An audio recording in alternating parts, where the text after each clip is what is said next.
Bom, hoje a gente vai falar sobre os cistos da fossa posterior, onde a gente vai falar principalmente do cisto aracnoide, da persistência do cisto da bolsa de Blake, de Dandy-Walker e da megacisterna magna.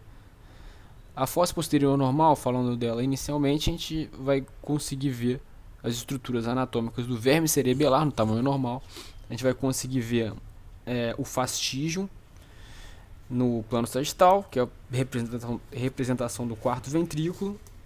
A gente vai ver também a orientação normal das folhas cerebelares com aspecto Johnion-like. E no plano coronal a gente vai ver as fissuras cerebelares irradiando em direção aos núcleos do cerebelo e a presença também do vermes, visto normalmente no plano coronal. Tá? E falando isso, a primeira doença que a gente estuda é Dandy-Walker, cujas características da doença são uma comunicação do cisto com o quarto ventrículo. Esse cisto ele vai elevar a tórcula, vai elevar a tenda do cerebelo, e ele vai causar um desvio rotacional no plano sagital do cerebelo. A compressão vai também causar uma hipoplasia do verme cerebelar e é comum a associação de Dandy-Walker com cefaloceles e também com hidrocefalias por obstrução do cisto no sistema ventricular. Tá? Esse aqui é uma figura de tomografia que mostra todos esses achados. Um cisto de fossa posterior que eleva a tórcula e a tenda do cerebelo acima da região do lambda. A gente vê também aqui circulado uma cefalocele, uma hipoplasia do verme cerebelar, vista aqui também no plano axial, dilatação supratentorial e a rotação, o desvio rotacional no sentido anti-horário do cerebelo. Mais uma figura que mostra os mesmos achados: dilatação supratentorial, hipoplasia do verme cerebelar, elevação da tenda do cerebelo e um cisto que se comunica com o quarto ventrículo. Dandy-Walker, a patogênese da doença é uma deficiência durante a fase embrionária da perfuração de uma estrutura que se chama membrana anterior, que deveria fazer a comunicação do quarto ventrículo com o sistema subaracnoide. Essa perfuração não acontece, essa comunicação não acontece, por isso esse cisto se forma e invade a fossa posterior. Pessoas normais, se a membrana anterior tivesse sido formada, não teria o cisto formado. Tá? A membrana anterior ela tem uma localização mais superior, mais ou menos na localização onde é que tem essa estrelinha, e a sua não acontecimento da membrana anterior forma o cisto que tem um efeito de massa muito importante ali na região da fossa posterior. Tá? A outra doença que a gente tem é a persistência do cisto da bolsa de Blake, que também é uma malformação cística que se comunica com o quarto ventrículo, assim como o Dandy-Walker.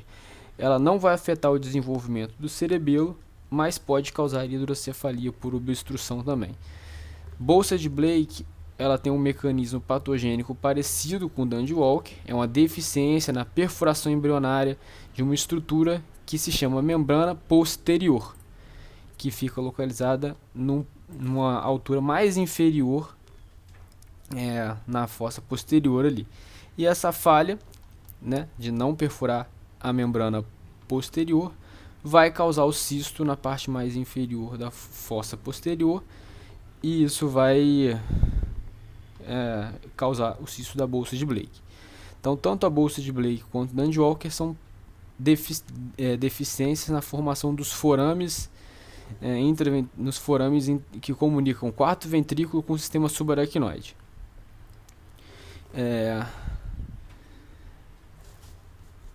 E essa aqui é a figura que mostra o cisto da bolsa de Blake, que mostra o hidrocefalia supratentorial, mostra o alargamento do quarto ventrículo que se comunica com o cisto, mais na face inferior agora, e mostra também o verme cerebelo normal. Não tem aquela hipoplasia do verme cerebelar e não tem também o desvio rotacional do cerebelo. Megacisterna magna é outra condição que a gente tem, é a mais frequente das lesões císticas de fossa posterior. Nada mais é do que o aumento do espaço posterior ao vermes do cerebelo. Não tem hidrocefalia associada, não tem alteração do cerebelo associada, e a medida para a gente considerar uma mega cisterna magna é uma cisterna na fossa posterior maior do que 10 milímetros, sem comunicação com o quarto ventrículo, sem hipoplasia do cerebelo e sem desvio rotacional do cerebelo. Cisterna magna, a mega cisterna magna, nada mais é do que um aumento do conteúdo licórico posterior ao verme cerebelar. Não costuma ter nenhuma repercussão clínica para o doente, é uma condição benigna e tem um tamanho maior do que 10 milímetros. Tá. O cisto aracnoide é uma outra lesão cística que a gente pode ter na fossa posterior, tem uma intensidade na ressonância semelhante ao líquor, ele não se comunica com o quarto ventrículo, e ele pode causar um alargamento da fossa posterior e ele pode causar uma deformação no parênquima cerebelar adjacente. Ele empurra o parênquima do cerebelo, né? Muda a conformação anatômica dele por efeito de massa. É uma grande característica do cisto. Não se comunica com o quarto ventrículo, gera deformidade de um parênquima adjacente por efeito de massa. E não tem nenhuma alteração de verme cerebelar. O verme cerebelar tem a aparência normal. E pode causar hidrocefalia supratentorial. Pode dar hidrocefalia por compressão do sistema ventricular.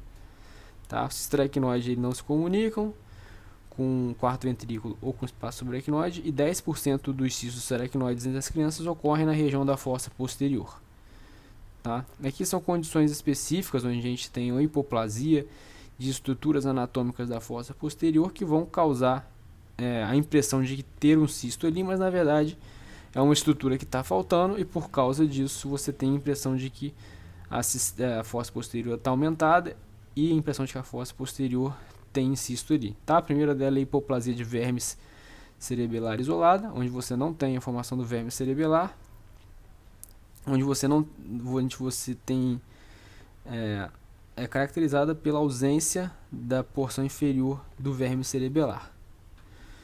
É um achado isolado e a maioria dos pacientes tem uma evolução favorável. Tem a agenesia cerebelar, onde você tem uma ausência quase que completa das estruturas cerebelares e você tem apenas um remanescente rudimentar do verme cerebelar. Ah, meu Deus do céu.